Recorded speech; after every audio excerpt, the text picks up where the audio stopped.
मातृस्वरूप माता जी,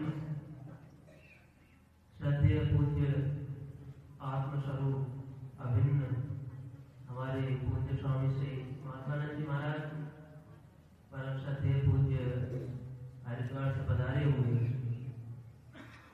आत्मस्वरूप स्वामी श्री राघवेंद्र गिरी जी महाराज,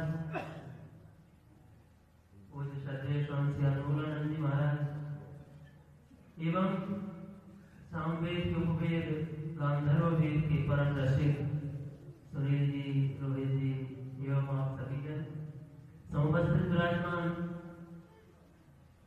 वृद्धजन, बालजन, युवाजन, श्रद्धामयी ममतामयी माताएं बहनों, आप सबके हृदय में विराजमान उस परम शक्ति का दर्शन करते हुए, सद्गुरुदेव का ही दर्शन करते हुए मैं आप सभी को नमन करता हूँ, वंदन करता हूँ। बड़े सुंदर मंच संचालन श्री चुप जी करते हैं बहुत ही अच्छे ढंग से। देखिए, वस्तुतः मैं समझता हूँ कि यहाँ हम उनको याद करने के लिए तो आते ही हैं, उनको अपनी श्रद्धा अर्पित करने के लिए तो आते ही हैं, लेकिन वस्तुतः हम उन्हें याद नहीं करते। जब वे हमें याद करते हैं तब हम याद करते हैं, हम तो उन्हें बाद में याद करते हैं।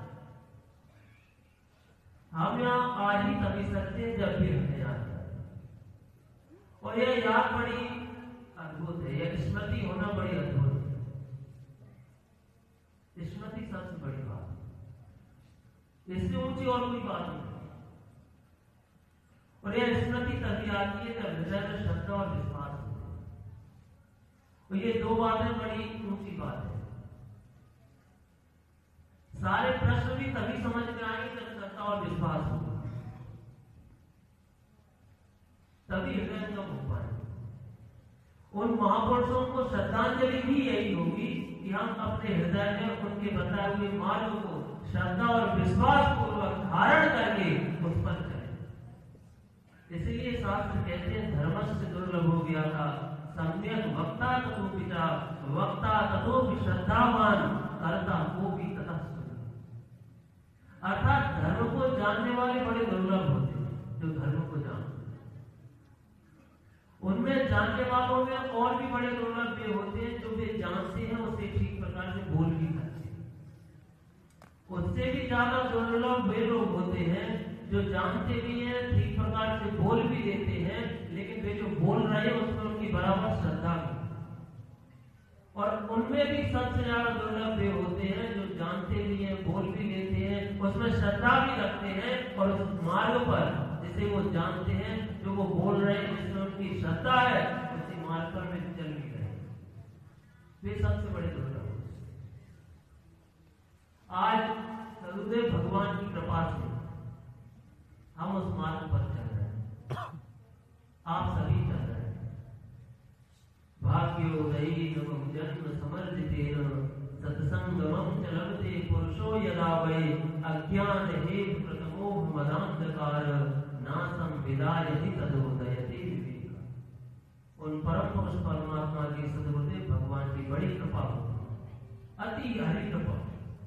जाय पर होई पाँव दे यह मानव सोई। जिस पर परम पुरुष परमात्मा की सद्गुरुदेव की बड़ी भारी कृपा होती है, अति कृपा होती है, वो इस मार्ग पर कदम रखता है, पैर रखता है। और जो जितना श्रद्धा और विश्वास अधिक रखता है वह उतना ही अधिक प्राप्त करता है। देखिए, वस्तुतः ब्रह्म, आत्मा और जीव की व्याख्या में तो मैं नहीं पढ़ूंगा, क्योंकि समय भी कम है और विषय भी अग्राही है। श्रवणमयापि बहुभिर्योरलभ्यः सा परेगा चक्रमुखाय ब्रह्मस्ना विरं शुद्धमपापविद्धं ना तत्र चक्षुर्गच्छति ना वाक् गच्छति नो मनो न विद्मो न विजानीतो। कोई वाणी का, नेत्र का, इंद्रियों का विषय नहीं। हमारा जो विषय है उसके प्रति हम जितना श्रद्धा, जितनी अधिक विश्वास रखेंगे उतना हम प्राप्त करेंगे। एक पहुंचे हुए सदगुरु थे, उनका शिष्य एक बार एक भक्त आया और भक्त ने आकर के कहा कि पूज्य गुरुदेव के पास मुझे जाना है, मेरी एक बड़ी समस्या है। शिष्य ने कहा कि गुरुदेव तो अभी कहीं गए हुए, वे अभी नहीं मिल पाए, तुम्हारी जो समस्या वो मुझे बता दो। उस भक्त ने कहा कि मेरे पुत्र की पेट में बड़ी पीड़ा रहती है, बड़ा दर्द रहता है, मैं बस उसी समस्या को लेकर के गुरुदेव के पास आया। शिष्य ने कहा इतनी छोटी सी बात के लिए गुरुदेव को क्या परेशान करना, ये तो मैं कर दूं, ये तो मैं ही कर दूं। बोले कैसे? बोले उस गुरु की मेरे ऊपर बड़ी कृपा है, उन्होंने अपनी शक्तियां दी हैं, मैं कर दूंगा। उन्होंने मुझे एक मंत्र दिया है, गुरु मंत्र, उसे लिख करके मैं तुम्हें दे रहा हूं, इसे घोल करके ले जाकर के अपने पुत्र को पिला देना, उसकी पेट की पीड़ा ठीक हो जाए। वो गया, उसने जाकर उस मंत्र को घोल करके अपने पुत्र को पिला दिया, और जब पुत्र को पिलाया तो वास्तविकता में पेट का दर्द ठीक हो गया। और जब पेट का दर्द ठीक हो गया तो उस शिष्य ने विचार किया, उस भक्त ने, गृहस्थ शिष्य ने, कि वाकई में गुरुजी तो गुरुजी थे, अब तो उनके शिष्य भी बड़े सिद्ध हो गए, और वे बड़ी मिठाइयां, बड़े उपहार, बड़ी मालाएं लेकर के संयोग से सतगुरुदेव भी वहां थे। अब उन्होंने विचार किया कि भक्त बिना बात के तो इतना संभलाते नहीं, जरूर कुछ ना कुछ बात तो हुई होगी। उन्होंने पूछा इतना सब किस लिए, आज क्या बात है, क्या विशेष है? बोले गुरुदेव क्या बताएं, आपने अपने शिष्य को बड़ी शक्तियां दी। बोले क्या शक्तियां दी? बोले हमारे पुत्र के पेट में बड़ी पीड़ा रहती थी, बड़ा कष्ट रहता था, आपके शिष्य ने वो दूर कर दी। अब तो वास्तव में वो भी बहुत पहुंचा हुआ फकीर हो गया है। अच्छा, बड़ी प्रसन्नता हो। शिष्य के सामने तो कुछ नहीं कहा, भक्त के सामने कुछ नहीं कहा। जब भक्त चला गया उसके बाद तो उन्होंने अपने शिष्य को पास बुलाया और पूछा तुमने क्या किया? बोले आपकी शक्तियां मेरे पास, आपने जो मुझे दिया मंत्र, उस मंत्र को मैंने लिख कर के दिया और उसके प्रभाव से उसके पेट का दर्द ठीक हो गया। गुरुदेव ने कहा क्या तुमने मेरे दिए उस मंत्र की, क्या तुम्हारे जो मेरे मन मेरे प्रति जो श्रद्धा थी केवल उसका इतना ही भाव है? मकान बन जाए, दुकान अच्छी चल जाए, लड़की की नौकरी लग जाए, क्या यही इतना है? बस मैं तुम्हें एक पत्थर देता हूं, अपने झोले में से सतगुरुदेव ने एक पत्थर निकाला और वो पत्थर निकाल करके अपने शिष्य को दे दिया और कहा इसका ठीक ठीक भाव पता करके आओ, इसका मूल्य क्या है। और जब वो उसका मूल्य पता करने के लिए निकला, सबसे पहले बाजार में पहुंचा तो वहां पर एक सब्जी बेचने वाले के पास में पहुंचा, और जब वो वहां पहुंचा उस पत्थर को दिखाया तो सब्जी बेचने वाले ने बोला कि इसके बदले में 2 पाला की गति लेता। उसने बोला बोले इतनी कीमत है इसकी? अरे और ज्यादा समझते हो तो एक धनिया की गति और देगा, इससे ज्यादा और क्या होगा?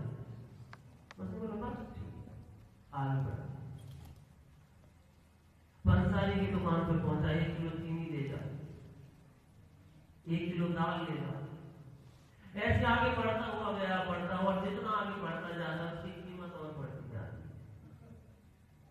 एक सुनार के यहाँ पहुंचा, सुनार को दिखाया, सुनार ने कहा इसकी कीमत मैं तुम्हें 1000 रुपए दे सकता, ऐसा मैंने पत्थर आज तक नहीं देखा। उसने विचार किया जरूर इसमें कुछ अद्भुत था। जौहरी के पास में गया, जौहरी के पास में लेकर के गया, जौहरी से पूछा कि इसकी कीमत क्या होगी? इसकी कीमत में 1 लाख रुपए लगा सकता हूँ, मैंने अपने जीवन में बड़े बड़े रत्न देखे हैं, एक से एक कीमती वस्तुएं देखी, लेकिन आज तक मैंने ऐसा पत्थर नहीं देखा। अभी 1 लाख रुपए लो, ऐसे दे दो। अब तो वो चला गया हो गया, इसकी कीमत 1 लाख रुपए हो सकती। उसने विचार किया क्यों ना मैं सीधा राजा को ही दिखाऊं, राजा पता नहीं क्या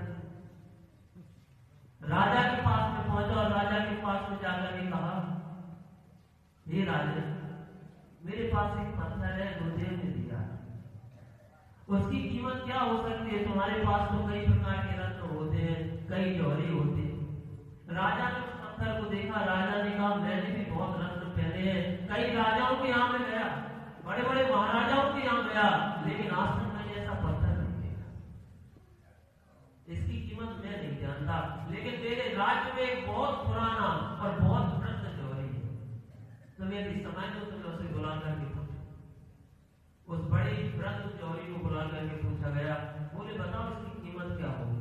उस जौहरी ने उस पत्थर का परीक्षण करके बताया, हे राजन, तुम इस पत्थर के बदले में अपना सारा राज्य भी दे दो, तब भी इस पत्थर की क्षमता नहीं कर सकते, इस पत्थर की बराबरी नहीं कर सकते। राजा ने तुरंत खड़े होकर कहा, ऐसा इस पत्थर में क्या है?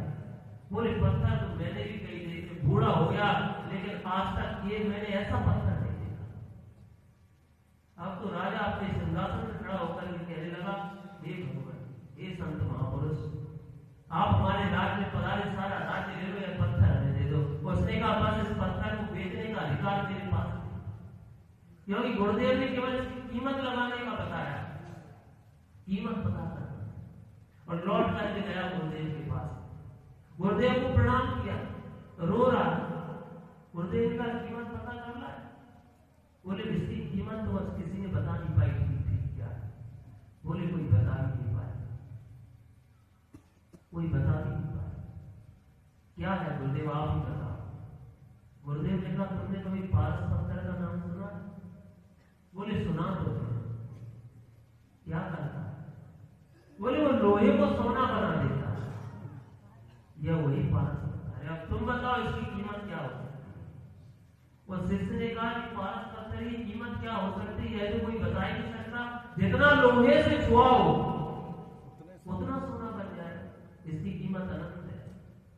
बोले जितनी कीमत तुम इसकी अनंत बता रहे हो, उससे भी ज्यादा अनंत कीमत उस सदगुरु के प्रति श्रद्धा की है, उस गुरुदेव के दिए हुए मंत्र की है, क्योंकि वह पारस पत्थर को लोहे को सोना ही बनाता है, लेकिन सदगुरुदेव के प्रति की हुई श्रद्धा, भगवान के प्रति की हुई श्रद्धा साक्षात भगवत स्वरूप बना देती है। तो जानहि के देव जनाई, जानत तुम्हि तुम्हि हो जाई, ब्रह्मविद ब्रह्मैव भवति। उपनिषद कहते हैं जो उस परब्रह्म परमात्मा को जान लेता है, वह उस परमात्मा का ही स्वरूप हो जाता है। यजुर्वेद के 40वें अध्याय की 16वीं श्रुति कहती है, भूखंडे से यम सूर्य प्राजापत्य विरश्मिन समूह तेजो यन्ते कल्याणतमं रूपम तत्ते पश्यामि योसा बसव पुरुषा शोक मत। बोले जो परम पुरुष परमात्मा है, उस दिव्यता को जो उस ऊंचाई को जो प्राप्त कर लेता है, उस भगवान को अपने हृदय में अनुभव कर लेता है। और जिन महापुरुषों ने उसको अनुभव किया, आज उसकी स्मृति में हम सब यहाँ विराजमान है, उन्होंने हमें स्मृतित किया है, हम उनकी स्मृति में रहे और वे सदैव हमारी स्मृति में रहे। बस यह संबंध हमारा सदैव बना रहे। पूज्य सदगुरुदेव भगवान के चरणों में मेरी यही श्रद्धांजलि। पूज्य माता श्री को प्रणाम। आप सभी संगत को सदगुरुदेव स्वरूप देखते हुए आप सबको नमन वंदन। ओम सर्वे भवन्तु सुखिनः, सर्वे सन्तु निरामयाः, सर्वे भद्राणि पश्यन्तु, मा कश्चित् दुःखभाग् भवेत्। ओम शांति शांति शांति। हरि ओम।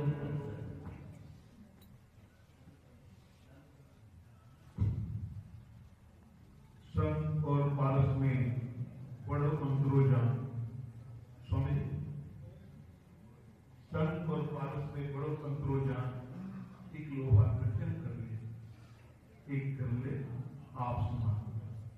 सर्वस्य धर्मस्य त्रायतुम है तो भाव मम तानुवदन्ते मनुष्य पाठ यदता करती श्रेष्ठ देवो देवजना। क्या खूबसूरत आपने अवलोकन करके उस यथार्थ तक पहुंचाने का प्रयत्न किया, और यही हमारा ध्येय है, लक्ष्य है, प्रोजेक्ट है कि हम परम पद को प्राप्त करें।